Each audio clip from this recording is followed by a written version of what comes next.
In the previous episode, it will have to be set aside for later though. Sup, I'm Ash from Theme Park City. Hello everybody, welcome back. In the previous episode, I can't really remember, it's been a while since I've recorded. And you might be noticing that my VTuber isn't here today. No, I'm feeling quite under the weather. So for this episode and maybe a few episodes after that, you'll be getting my little 2D girl over here. I hope that's okay with you. Let's both find out where we were in the previous episode. Okay, I just scrolled through the chat log and essentially it was just Ash and his chief chatting shit about the party last night. Yes, sir. He cuts the line as soon as the words are out. You're off the case, Frey, just like that. Saturday, October 29th, Ashton Frey received a phone call from the chief of Luxbourne Police first thing in the morning informing that he had been taken off the Luxbourne firm case. Although his protests fell on deaf ears, the sudden turn of events proved a hunch. Funny why this still caught me off guard. I've discovered years ago how different the actual thing is, how far from reality everything I've believed in as a dreamy-eyed kid. There are no high-speed pursuits every day, no thrilling gunfights or exciting cases every step of the way. Only paperwork, lots of red tape, and dealing with the politics and bureaucracy. I've set out to change things, hope it'll make things better for the people I care about. It ended up changing me instead. Serves me right for being too idealistic, I guess. This is probably the universe telling me that it's better to remain the skeptic I really am. I think skeptic's spelled with a C, isn't it? Now, here I am, standing useless, can't even do anything but grit my teeth and kick the wall. The bastard didn't even acknowledge my response. What did the poor wall ever do to you? It figures Rebecca would be the one to find me in this embarrassing state. Honestly, I don't even like it when she sees me like this, which seems to happen a lot regardless of what I want. Rebecca, now's not a good time. The concern I expect from her when I turn isn't there, however. Instead, she just looks, well, the storm I left brewing last night, it's right there on her face, ready to be unleashed. When is it ever a good time for you? You're always so busy with everything now. Now I find you here, sneaking out without even bothering with a proper goodbye. Not even a word. Really, I'm starting to think you're just keeping me around for my couch and my cooking. Becca, it's not what you're thinking. I wasn't planning on sneaking out. I was going to say goodbye. I just had to take this call. Although I'm not gonna lie, couch is great. 10 out of 10, would sleep again. Stop it with the jokes, Ashton. I'm not in the mood. Her bitterness is not lost on me, but at this point in our friendship, in our lives, how does she expect me to answer that? What am I supposed to tell her now? Are you still mad about last night? She merely raises an eyebrow at me, which, to be honest, is all the response I need. Seeing her like this makes me believe those things, the man says, the part where Rebecca scares him, sometimes. I've certainly seen this more than once already. But the familiarity of it doesn't really take away from the downhill turn this conversation's starting to take. Only an awkward cough serves as a way to stall. Okay, of course you're still mad. Okay, of course you're still mad. Ugh. But whatever happened last night, I really am sorry. I'll apologize as many times as you want. If you want, I'd even kneel or something. Ashton, an apology is nice and all, but that's not what I wanted to hear from you today. Alright, fine, okay. Where do you want to start? Oh, I don't know. I've honestly lost track of it by your third trip to the buffet table. Wow, that pose, she's pissed. I wasn't... The drive up there took a bit. Can you blame me if I wanted to grab some appetizers? Oh, come on, Ash! For the whole evening? For the whole party? Please don't tell me that's all you did, because I've never known you as someone who pigs out. It's very good voice acting from the Rebecca voice actor. You even took great lengths to avoid me. Should I also mention how you ignored Zach? Sometimes I get the feeling you don't want to be seen with us in public. Some friendship, huh? You know it's not like that. It's never going to be like that, Becca. I'll ask this again. Just what were you up to during the party? What were you doing that you couldn't even take 2 seconds to make time for your friends? I couldn't even look her in the eye. It wasn't that I wanted to avoid them. I did it to keep Zach safe, to keep Rebecca safe. Just in case. Client or family friend, it was still a party hosted by a person of interest, by a man accused years ago of murdering a person's wife to get what he wanted. What? Lord But then Chief showed up. Hannah, right, happened, and Luke, right, just can't be bothered to die peacefully somewhere. All of a sudden, none of my original reasons mattered. If I was found out right then and there, hell, if Zach and Rebecca's connection with me were found out, who knows what might have happened. But Rebecca doesn't understand that, doesn't understand what I can and can't say to keep them from harm. It's all in her eyes, in the tight line of her lips and her furrowed brows. The hurt. This day is just off to a wonderful start. First my case, now Becca. How do I even go about this? With the truth! Stretch the truth, insist it's confidential. I think save is our first option. Stretch the truth. Ooh. How it's confident? Wait, I'm gonna stick with that choice. I just want to see what happens if I said it's confidential. It's confidential, Rebecca. Oh, okay. I'll stick with my choice. Obvious I couldn't just say, hey Becky, you know the rights? They are suspected to be ringleaders of a crime syndicate and shit like that. Protocol or otherwise, there are so many things I'm not allowed to tell the others. Even if I am able to share information with civilians, knowing anything could very well put them in danger. Yeah. It's why I keep it vague, obscure the facts, or when push comes to shove, stretch the truth and lie through my teeth. It's a necessity I've grown to deal with. It has already become a part of me, no matter how much I loathe doing it. I mentioned it, didn't I? I was there on behalf of someone else. I was on business, Becca. I wasn't there to have a good time. She doesn't look convinced at all. Although she's the very picture of someone who's at least willing to listen, her glare effectively takes a good 20 off my current years. I feel like a kid again, being reprimanded by my junior high teacher for sleeping in class. But getting away with that is easier than with this one. It's a thing with someone you've been friends with for so long. They're the ones who know you inside out. Good grades wouldn't be enough for Rebecca to let this whole thing slide. You couldn't even spare a single second to mingle. What was I supposed to say? Hi, fancy meeting you here. Would you like to dance? By the way, those appetizers were really good. You should try some. Like that. I've got a boss guy breathing down my neck. I don't exactly have the luxury of doing as I please. This much is true, and my reasons for being at the party too. However, Chief's presence last night made a lot of things difficult. Approaching them was out of the question when there was someone watching, a person who knew the reason why I was there. It turned out to be a good call on my part. But for someone who is already angry beyond reason, everything will only sound like an excuse. Cut the shite. I saw you stuffing your face with the deviled eggs, while your own boss is off on the other side of the room. You didn't even exchange a word or a glance with him either. In fact, I think you're also avoiding the man. Just say you don't want to talk about it instead of lying to my face. Oof. Oof. There are a lot of angry Becca poses right now. I do feel guilty. Still, we've already been down this road. This is something I've done so repeatedly in the past, something she'd heard from me more times than all of my fingers could count. Something I'll just have to get over with at this moment. I'm sorry, you know that, Becca. I really, really am. I wouldn't do this shit if I didn't have a good reason to. And you know that I don't like you lying to me! If you can't tell the truth, just don't say anything and shut your gob! I swear, Ashton Frey, you are just so dense! I'm so angry. I can't even bear to look at you right now because I swear I'll knock you right off your block. Push him off the edge, Becca. I mean, what good reason could you have to act like an antisocial asshole? The only time you did talk to me was to spout some vague nonsense about Luke. What was that all about? Were you somehow expecting me to just accept everything as it is? You really shouldn't go near that man, Becca. Why? Because you don't trust him? I wonder if you actually trust anyone. Aside from the three of us, Zach, Isabella, and myself, do you even have any other friends? Ooh, low blow. If you're perfectly fine with that, then go ahead. No one is stopping you.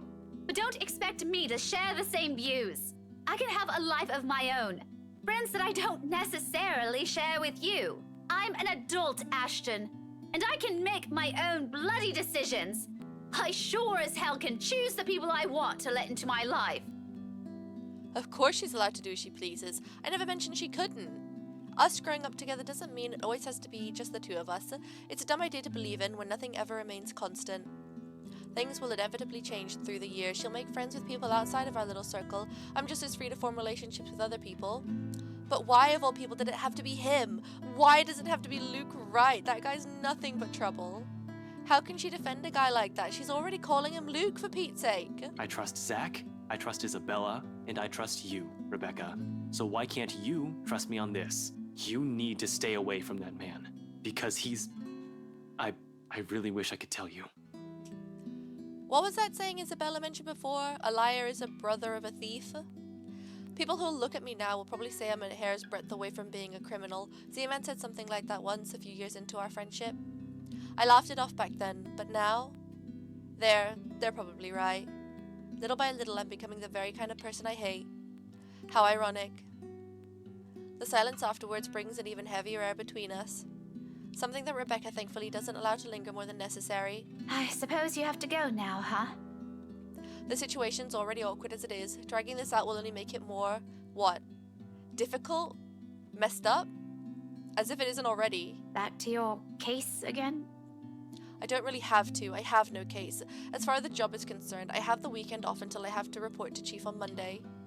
Although I don't want to just throw in the towel on this. Orders are orders. This isn't like the movies. I don't get to say fuck off, throw my gun and badger him, become some vigilante, save the day and get my job back. I'd rather get my ass thrown in jail than do any of that. But it's also not in my nature to sit still and do nothing. It'll drive me crazy if I just idle about. Besides, there's someone who has to know about this whole Luke Wright thing. Yeah, I need to go talk to Professor Clark. And there's something else I need to look into. The other matter she mentioned last night specifically. Things even the news have been blasting out to the general populace lately. Evening, afternoon, morning, all deaths with the same modus, blamed on a single serial killer. Or is it still the case? Found dead in the early hours of the morning today. The fire was contained within the room and no other tenants were harmed, according to Luxbourne police. We're grasping at straws as far as these murders are concerned. In the first place, I'm not even the one heading this investigation, yet look at me, treating it as if it's another high-profile case on my shoulder. How sad is that? Although all three of my friends have mentioned seeing something strange, I don't want to go into that line of thinking for now. Not yet, not until I've exhausted every logical argument I can throw at it. To be honest though, I don't know how to take all of this anymore. But I've already given Isabella my word. It'd bother me more if I didn't follow up on a promise I made to her. And after Rebecca's claims last night, there wouldn't be enough sarcasm in the world if what my friends have been telling me is true. I can already hear Isabella's laughter, in fact. Figures. What else can it be? It's not another case. It's something else. That issue Isabella mentioned yesterday morning. I'm sure you remember. You were there. Well, at least you're not neglecting all your friends. Becca, I promised her I'll... She doesn't wait for me to finish. With a roll of her eye, she turns around and shuts the door in my face. I have no idea what I said this time, but... I probably deserve that. We'll just have to fix this some other time. By then, her temper's sure to have cooled off significantly. Saturday, October 29th, Rebecca confronted Ashton about what happened at the party the night before. Unable to tell her any details, the latter chose to stretch the truth. It led to another argument and ended with Rebecca slamming the door close on him. Hopefully. For now, I can't laze around. I gotta attend things that matter more. Professor Clark first. Deliver the bad news, then that issue with BRC and Isabella. Maybe I'll also drop by Zach's. Check on him, hear what he has to say. He has also read that damn letter. I might as well while I'm here playing a paranormal detective. Or is it supernatural? I can't remember. I think paranormal is ghosts. Supernatural is like werewolves. Whatever. It wouldn't hurt anyone if I tried to get to the bottom of this. If nothing comes of this, good. Everyone can shut up about stupid curses and we can finally get back on track with our lives. On to more important stuff. If there is something... Are you two done? There's a moment of confusion when I don't see her familiar ponytail about, only to find her standing behind the door to her apartment seconds later. Isabella holds it open, though only slightly, as if to hide from anyone who might have happened to pass by. This early and on a lazy weekend, I doubt anyone would. But from the gap and what little light there is behind her, I could make out the appearance of someone who had just clearly gotten out from bed. Hair in complete disarray, eyes still heavy with sleep, and a small pout on her lips. She hasn't even gotten out of her pajamas. I look away long before my sense of decorum kicks in. We might be friends. I'll even dare say we've grown closer over the years, but that doesn't extend beyond the bounds of propriety. Christ, even Rebecca never greets early visitors in her sleep clothes. I answer the door in my pajamas. Though maybe that's our fault why she's up this early. Still, heat makes a slow crawl up my neck, one that quickly downplayed with a solid cough. Isabella, you're up early. Lame. No, I'm not. I'm usually up at this hour. You're the one that usually sucks at getting up early. Says the person who looks like she's just fallen out of bed. Instead of the usual quip, she simply averts her gaze to some point beside her, and although it only flashes briefly across her face, an expression of hurt flickers in her eyes. It disappears the second she turns her attention back to me, but that moment has sent a worried twinge in my stomach. I've seen it on her plenty of times before, just never in a manner that's unsettling. It feels, I don't know, off this time? I didn't say anything wrong, did I? Hey, are you... Anyway, was that Becca with you? I mean, they were having a screaming match outside of her door. I'm pretty sure she heard everything, and as did all the neighbors. You both sound like Mama and Papa when they fight. You're awfully loud. If we get another memo from the landlady, I'm asking the guard to ban you from ever entering this place. Guard? Me? Becca's the one almost shouting. Yeah, well, she lives here. You don't. You have no excuse. You're the suspicious-looking person. Thanks. Glad at least one person appreciates how I pretty up this place. Don't flatter yourself. This place would be so much better without having to see your face every few days. She follows it up with another pout. But her ruffled appearance, particularly how puffy her eyes are, I noticed just now, takes away from the intimidating effect she's trying to show. Really, right now, she just looks more like an angry puppy. I might have laughed had it not given me another nagging sense that something is definitely wrong with her. What, has she been crying earlier? That is worrying. She rarely does that. The only time that it happened, the only time I've ever seen her genuinely tear up over something, I think it was after Devlin Court, that night at the bridge. I want to ask. She seems determined to keep it to herself, though. Belle, did something... About yesterday, Ash. The things we talked about. Do you think we can take a look at it today? We? I never said you're coming with me. Don't worry, I didn't forget about it. You'll be the first to know if I find anything. No, I want to go with you. I'll be ready in a few. This won't take long. Isabella, you really don't have to. I can handle it on my own. You'll just... I won't get in the way, I promise.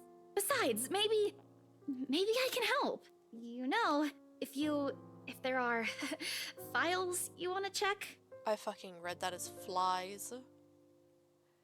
I don't like what she's implying. It's true LPD's having a hard time with this, but taking Isabella with me, it's out of the question. Under normal circumstances. You're the one who's going to get in trouble if you do that. You said it yourself. You need information, and I can help you get that. And it's not like it matters anymore. I just don't want to stand around doing nothing today. There it is again.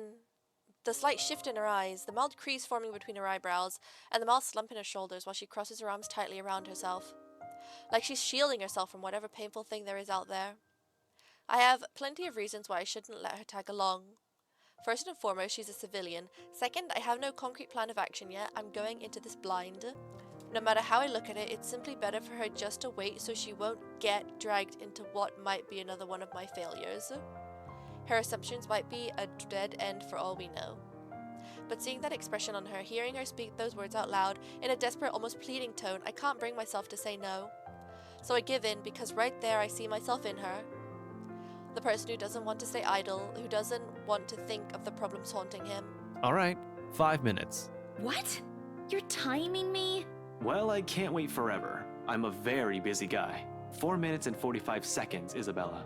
I hate you so much. 4 minutes and 30 seconds, 29, 28. I'd hurry if I were you.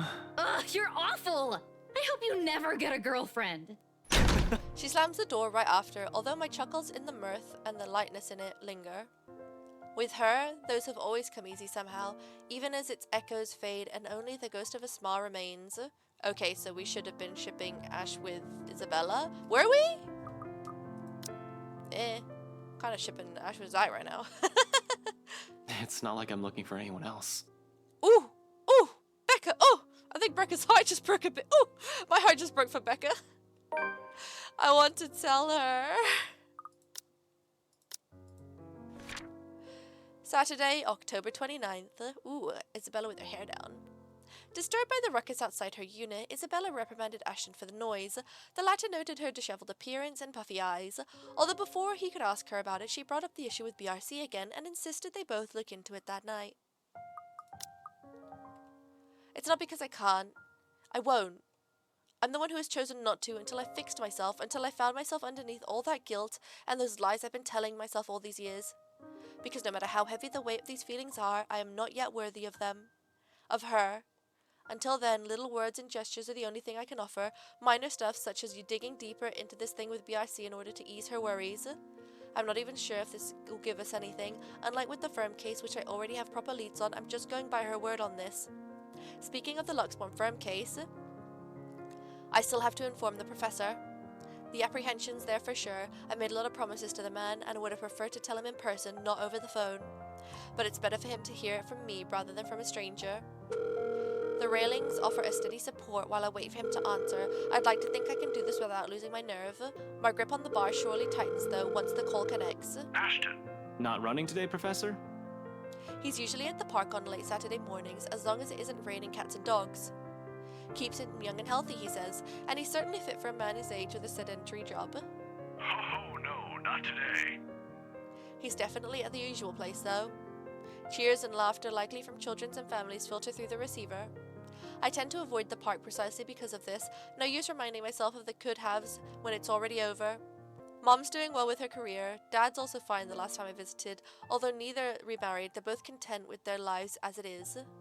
I'm probably the only one still caught up with it, hence my aversion. Divorce?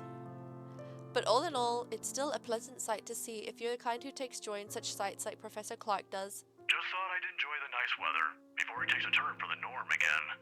And to what do I owe the pleasure? A storm's brewing.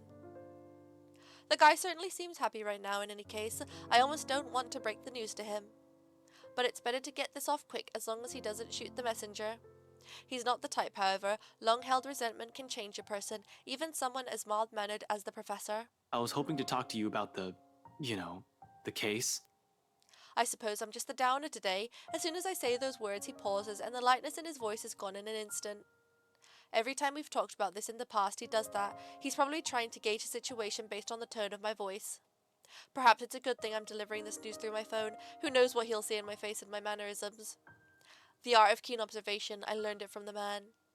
He probably already has an idea of what this might be about from my manner of speaking alone. You aren't in trouble, are you? For a second I hesitate, looking at the dirt beneath my shoes.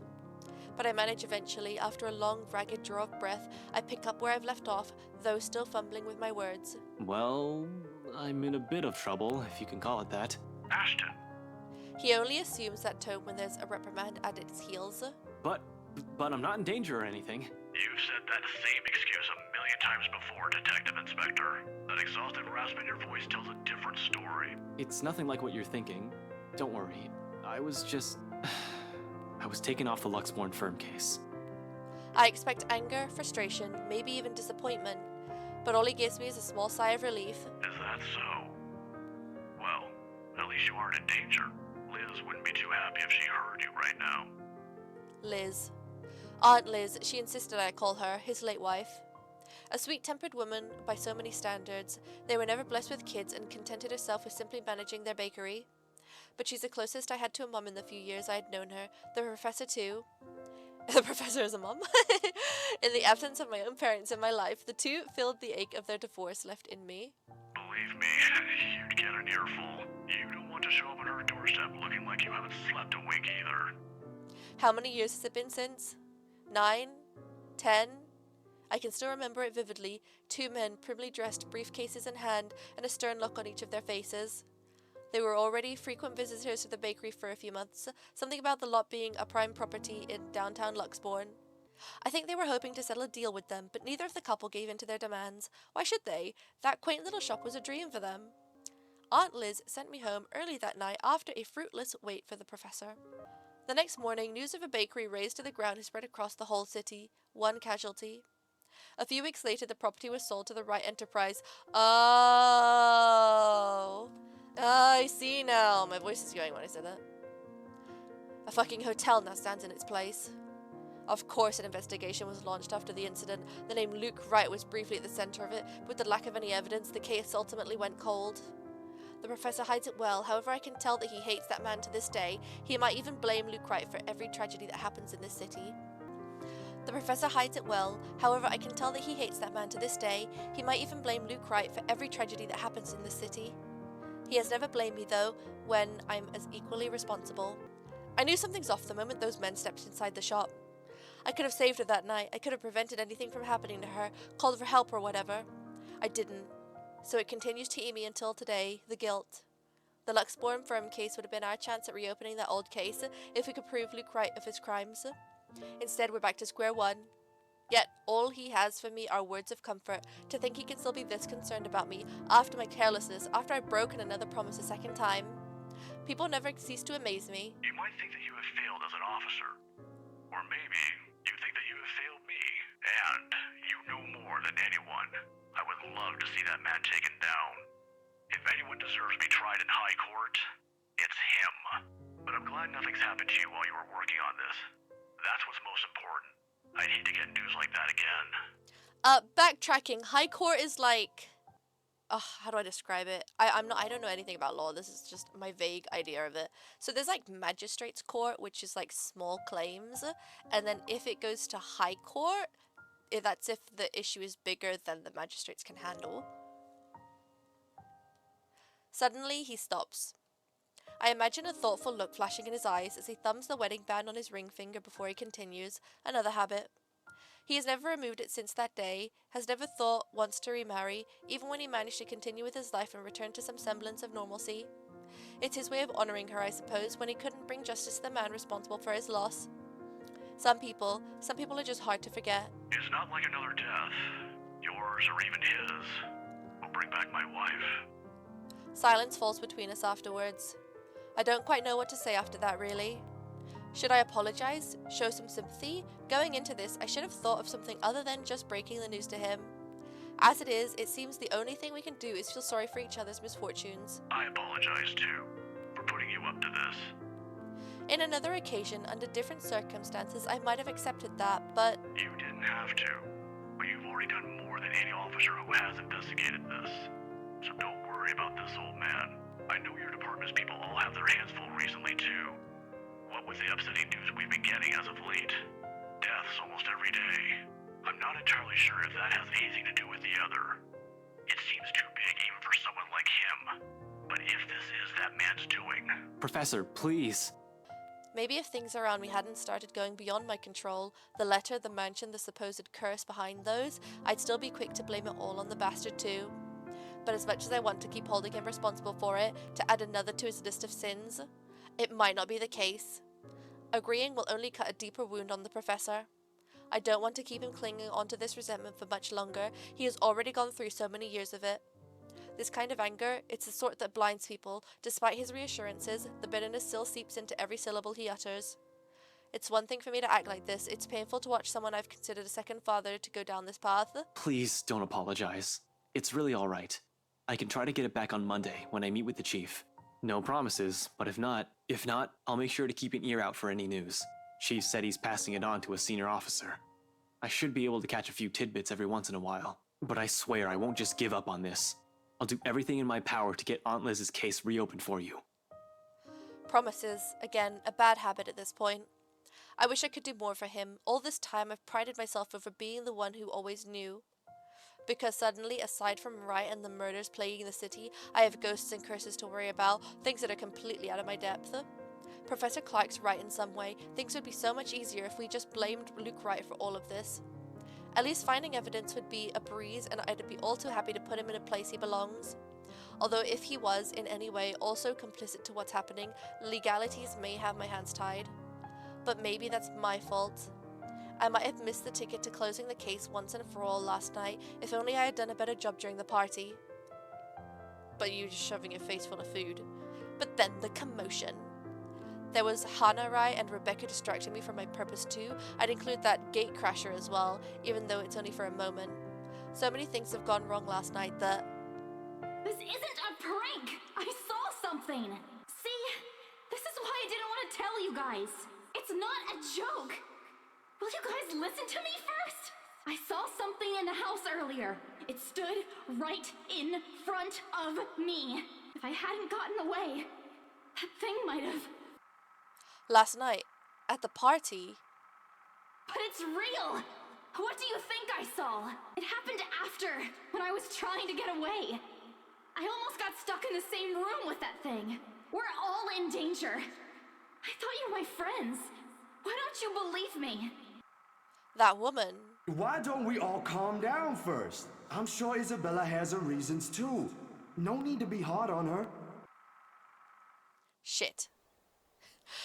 If that was what Isabella had been warning us about, if it was the same thing Rebecca talked about last night, how many of these instances have I dismissed since reading the letter? How many have I ignored and passed off as some effort of fatigue or lack of sleep? Even last night, a hallucinogen lacing the food is the first thing I considered purely because that's what my training dictates. It's a mindset I've grown used to. It's a setting the gears in my head automatically takes in a situation like that. Of course, I'm not discounting all of that yet until I have enough information, something to form a conclusion from. Proof in whatever form it may be. But thinking straight is impossible when all of a sudden all your beliefs are being upturned in the most violent way possible at that. Jesus, I need a sounding board. I need to talk to someone and Zach's the best person for that. I have to go, Professor. Oh, no problem. But what are you... I don't have time to stop and listen to what the professor has to say as I cut the call short. In the same second, Isabella emerges from her apartment fully dressed and ready for the day. As usual, she greets me with a smile, but it just falls as fast as when she catches a glimpse on my face. Saturday, October 29th, while waiting for Isabella, Ashton called Professor Andrew Clark to inform him of his dismissal from the Luxbourne firm case. While Andrew assured him that it was fine, the detective promised to keep an eye on the case. However, a realization cut the conversation short. Shame, that would have been the first comforting thing I see today. It annoys me that I'm partially responsible for the worried one replacing it. I must look close to a picture of someone choking or dying because there's nothing but concern in the first word she speaks. Ash, are you... Do you need to go to the bathroom? It's constipated. Yeah, no, I don't, okay. But we should hurry. Come on, don't forget to lock your door. Seriously, you look like you're about to fall over. Are you alright? Because if you're planning to faint right here, I won't be able to carry you. Yes, don't mind me. I just remembered some stuff from last night. I need to talk to Z-Man about this. Mind if we drop by his place first? Shouldn't we call him? To let him know? It's still pretty early, though we'd probably arrive there around noon. Also, what do you mean about this? Is Zach... He was also there when I opened the letter, right? He read it too. I'm sure he's fine, but it wouldn't hurt to check on him. To make sure. See if he'll say the same things you told me yesterday. If he's also been seeing things, it's also about the same woman I saw last night. I'm not saying there's really a curse yet, but we have to look at this from every possible angle. And don't worry, he won't mind. He's probably just watching TV right now. Let's go. Okay, but speak up if you're not feeling well. You really look like you're choking on something. You didn't have to do this for me in the first place. You know it's not as simple as that. We head down to my car in record time, with not a single second wasted to hit the road and drive to Zach's place. If any of us, other than Isabella, who knows anything about what's going on, who can help sort out the muddled mess my mind is, it's got to be him. He listened to her. And that's where we're going to finish the episode, guys. Thank you so much for joining me on this roller coaster of emotions and confusion. The PNG tube will probably maybe stay permanently. I don't know. I find it easier. It's a lot less pressure to record these, and I kind of want to smash them out before. Like, I want to finish this lecture series before the end of the year. I'm running out of time. But yeah, everybody, thank you all so much. I'll see you all in the next episode. Kisses, bye!